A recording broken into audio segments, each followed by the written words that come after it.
Sup Shredders, my name is Logan aka Spiderhands and welcome to an SP Reviews, or rather an SP Gear Reviews, as today we're doing something a little bit different. We have ourselves a review of this, the Amber one from ESI. This is an audio interface which I'll be checking out today, testing, putting through its paces, etc. We also have a bit of the unboxing stuff as well, though not too much though, but basically yeah, we're going to be figuring out how it works. Now, before we get into this review, I should note three things. One, that I've been paid to make this review. The second is that, from what I understand, I'm allowed to keep this little guy after I'm done with him. But most importantly, three, that this is going to be an honest review. So I'm going to be talking about the stuff that I like about it, and if there's anything that I don't like, I'm also going to be mentioning that as well. Though I do hope that I'm going to like it, as this would be quite useful from what I can tell already. For like my students who want to do music production, for them to come in on like a separate desk and to sort of be able to hook their laptops and stuff like that to be able to use that. So we're going to see how we go. But from what I understand, this is apparently a bus-powered USB-C audio interface that provides 24-bit 192 kilohertz converters. So it works in those bit rates and sample rates, and it's apparently also quite low latency. In the front of it, it has mic inputs with mic gain knobs and phantom power as well, the 48 volt. You also have a high-Z guitar input with gain control as well, which is kind of dope, some input there as well. And you have an input selection, level meters as well, that little screen with the colors there. And you also have like monitoring mix control, as well as a big old orange master knob and a headphone jack with volume.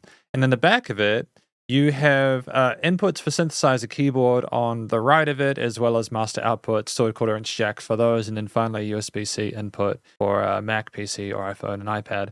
And so you got a lot of functionality there, and I think this thing off the top of my head was about $130. So just off the bat, again, quite a bit of value for money. In the box, there is an instructional manual, a quick start guide, as well as several vouchers. You've got a Jack Trip voucher, get the band together without leaving home, which is like a virtual studio thing there. You've also got Audified for ESI software for Mac and Windows. You've got a discount code there, as well as some guitar and bass amplification stuff. You've also got something to be able to download Wavelab as well, if you want that, if you're interested in downloading Wavelab as like a digital audio workstation. And then you've also got Bitwig Studio, which, as I understand it, is another digital audio workstation. So already you've not just got the actual device, but you've also got a lot of extra features in there, a few bits of extra software, some guitar and amp sims. And that's great. Honestly, when you're starting out, especially if you're not familiar with how digital audio workstations work and you don't have a lot of plugins to mess around with, it's good that they're providing you stuff to work with in the short term. But then what we're really here for is this guy. And this is the actual Amber one. This is the size of it. It's very portable. It fits right in your hand. You can see everything's like displayed neatly there. The actual build quality of it is great, very clean. There's no issues with it. The packaging came really well as well. There was a bit of packing foam in there, but basically I've spoken about everything that's inside the actual case itself. It's gorgeous. And like, again, you have, it comes with a USB cable. It's like a USB to like a USB like 2.0 or something like that, 3.0. So in terms of it being an input to output device, we're already off to a good start with the amount of stuff we get with it. Now we're going to test it out and see how it goes when we actually plug it in. So after plugging it in via USB, you've got the power on. It's showing power there with the orange light. And then you've got a blue light by the mic strip, which I assume that means the mic is selected. So you can go between the line or mics for the input. Then you can select which input you have by pressing the input button. Now, it's worth noting that your experience actually getting started with this guy might be a little bit different depending if you're on Mac or Windows. If you're on Mac, apparently it's just plug and play. But if you're on Windows, you've actually got to download there's a driver that's optimized for professional audio applications with SEO support that's available from their website. And this driver also provides direct wire virtual audio channels and loopback functionality, which is dope. There's also a control panel that you can get for the Mac stuff as well, but just letting you know in advance. So once you go to that link, that n.esi link, you can then go to download, where it has all the different needed drivers, manuals, and utility, all that kind of stuff. And then you can just download the one that's relevant, whether it's the Mac or the driver and control panel for the Windows. And then you just open the executable file and you just install the driver. And once that's done, you should actually be good to go. There shouldn't be any issues. You just want to make sure that your Amber is connected to the computer during this time so that things can go. Oh, and you might also need to restart your computer afterwards. And so now it's time for us to actually try and open it up with a digital audio workstation and see how we go. And so in Reaper, if I go to preferences, I should be able to find that device there. And I do, really easy, SEO 2.0. I don't know if you can see that, if I can make that bigger. I'll zero in on the screen, but I just was able to easily find the SEO driver for it. The installation was painless, so really great first impression. So I've currently got a mic in. You can see that little waveform. That's on ESI input 1. So that's about like 75% on the SM58. I'm not sure how we would go with getting, how do I describe this? Like, I don't know how it would go with like an SM7B. I was initially going to test this with an SM7B. It might be a little bit spicy. I don't know. I'm just concerned that if I try and push this too much, there might be some shenanigans. But we can try with an SM7B at the moment. This is just my SM58, but I'm going to record a take, listen back to it. That should be going. Yeah, it is through Restream at the moment. Yeah. That's good. So if I push, you can see there's a peak there. That's good. That's good. Move that down a little bit. Here. If I push, no, it's good. So you basically want to set your gain on your SM57 about 70%. It should be good.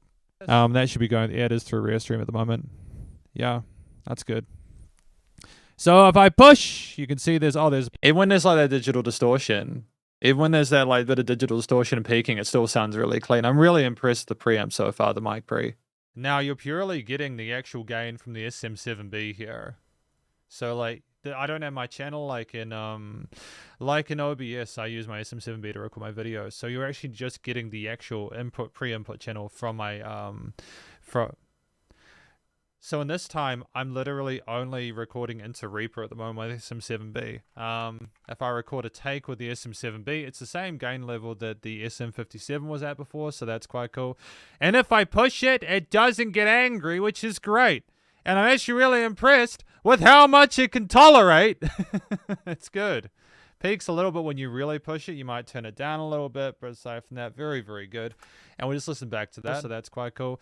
And if I push it, it doesn't get angry, which is great. And I'm actually really impressed with how much it can tolerate. It's good. I was going to test with a condenser microphone, but seeing how well this preamp, this little $130 preamp, coped with the SM7B, that was using phantom power, by the way, I should note. The SM7B was using phantom power. It has like a gain booster on it because SM7Bs need that. I actually prefer the sound at this stage, tentatively. I prefer this to my actual Roland Studio Capture that I've been using for like the last 5 years or so because it's just so much easier to set it up. Like you literally just put my gain and then set the channel and then you just put 48 volt and just boom. It's so easy to use. I'm not saying it because I feel the need to say that. It's my genuine thoughts on it. So now I'm just getting a hang of those audified guitar and bass plugins that we talked about earlier on, testing with Reaper, and then I think we'll probably be done. We now have the guitar set up, and if we switch the input to high Z, we should be getting some gain at some point, I assume, if we like do this, right? With my headphones on, I can actually hear it. Should be able to hear myself well. You can hear the guitar pretty well in the mix. The actual preset itself, the actual amp mod itself, you've got like orange mild. I mean, that rear streamer there, that gain is quite high. I mean, you could probably put, this is on high Z channel, by the way. You could probably put it up more. I should know that hiss, I think, it's actually related to the plugin. The hiss isn't the preamp for the high Z, so don't worry. Vintage crunch.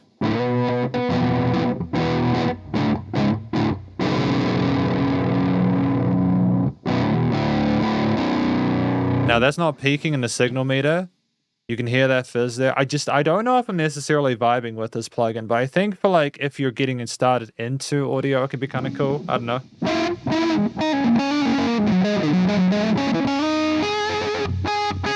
How do I get this? Hang on.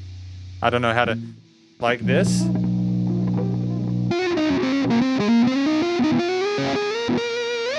So you can kind of see a little bit of shred there, not much, but like, yeah, the plugin works fine. And if you record the guitar into the actual software,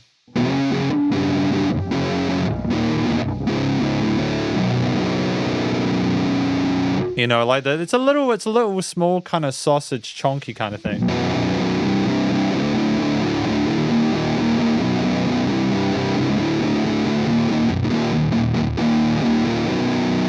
So the signal sounds a little bit pushed, but again, if I turn that down a little bit, just because it's kind of hot, right? Also, my camera's auto-focusing, and I'm not sure why it's doing that. You can probably see that in that little image down there that it keeps going fuzzy. It's because the lead's in the way.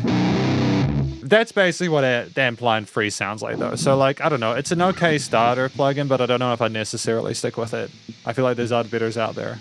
And then this is the bass amplification here. So we've got... It's already peaking there. That's totally fine. Turn that down a little bit. Turn that down. And that's a better bass tone. I prefer that.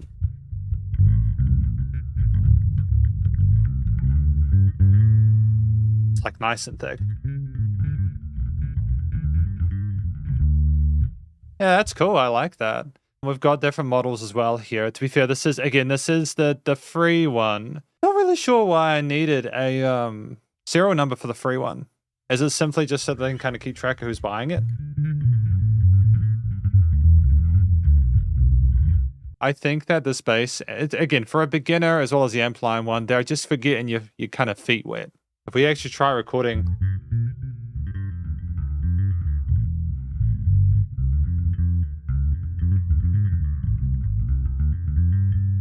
We actually try recording a bass line.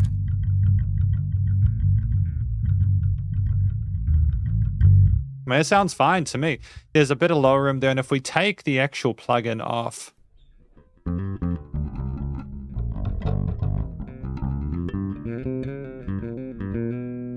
I actually kind of prefer the sound of it without.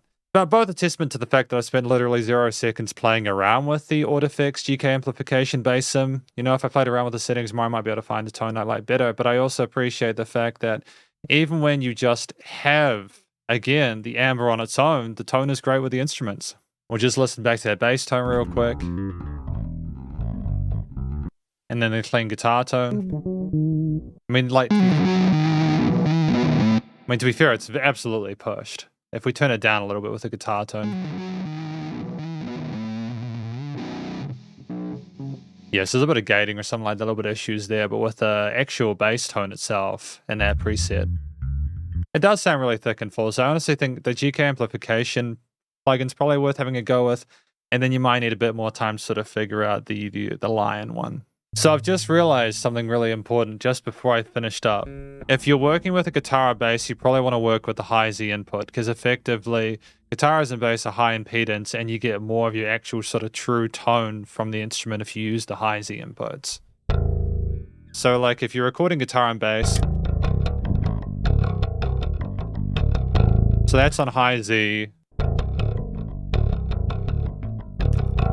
I mean, I'm never really worried about it so much because I think it sounds fine regardless, but just letting you know, again, high Z tone.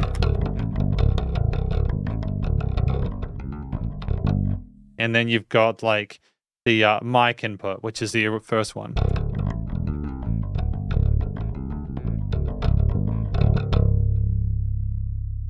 So yeah, hopefully that makes sense. But it's time for me to give my overall thoughts on this little device, the little ESI. I think that ultimately it's an absolute success story. I feel that the way that they've presented this little device there, not that there haven't been smaller audio interfaces in the past, clearly they've been around for a while, but what ESI does well is provide an interface which there's absolutely no dramas with installing stuff. Finding the drivers for Windows is just super easy. You download them and they just work.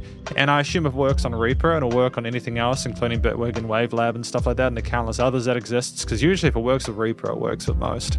I appreciate the fact that when I plug any microphone, either if the SM7B or the SM57, especially the SM7B, there are no issues with capturing the audio of it. It's just a pretty clear take, and I'm pretty sure, again, with that kind of dry signal there, you know, it's great. And I'm actually really impressed with how, like, I'm pushing it there really loudly, but it sounds okay. Turn it down a little bit. Like, again, you'd probably want to do some processing on it to kind of clean it up a bit, but it sounds fine. It sounds fine, and I didn't have to go to like 90% on it to make it work. There wasn't any noise or anything like that. It was fantastic. The only noise I heard in any of the vocal guitar bass recordings was actually from the plugins themselves, like with the Amp-Line one, where like there was that actual kind of overdrive or distortion added through the actual device itself, which makes sense because you're working with an overdriven or distorted guitar. I feel confident that I could use this guy to work with students that I teach, and that they could plug it into their device and that they could use it to produce, mix or master music on. It should also be noted you can plug keyboards and synths into the back of it, as mentioned earlier in the start of the review. I haven't done that today, but I don't see why there'd be any issues with that. I think you just have to bear in mind that there are the fundamentals, understanding how dynamic and condenser microphones work, the condensers, as well as like gain, like the ones that increase the gain. There's like the gain boosters. They need phantom power as well a lot of the time. So it's worth remembering, just because you buy a mic doesn't mean it'll work unless you switch on phantom power, for example. TLDR, you can use the Hi-Z or you can use the microphone line input for your guitar or bass stuff, because it'll work either way. Guitar and basses sound great through this thing. So do vocals. Either way, you're going to have a good time with it. I think that it's a fantastic device, and I appreciate the opportunity to have been able to review it. I would recommend this to anyone looking for an audio interface to try it or to peruse. And if you're looking for one, maybe consider it. But in the meantime, thank you very much for watching my review of this audio interface titled the Amber one from ESI, and hopefully you enjoyed it. Hopefully it was a benefit. If you did, please do go show them some love via the various social medias and their website, and go check out their products and stay cool and stay safe. And please remember to support your local musicians and artists at this point in time, as either help more than ever thought of crazy stuff going on in the world. And I'll catch you in the next gear review. Spiderhands out.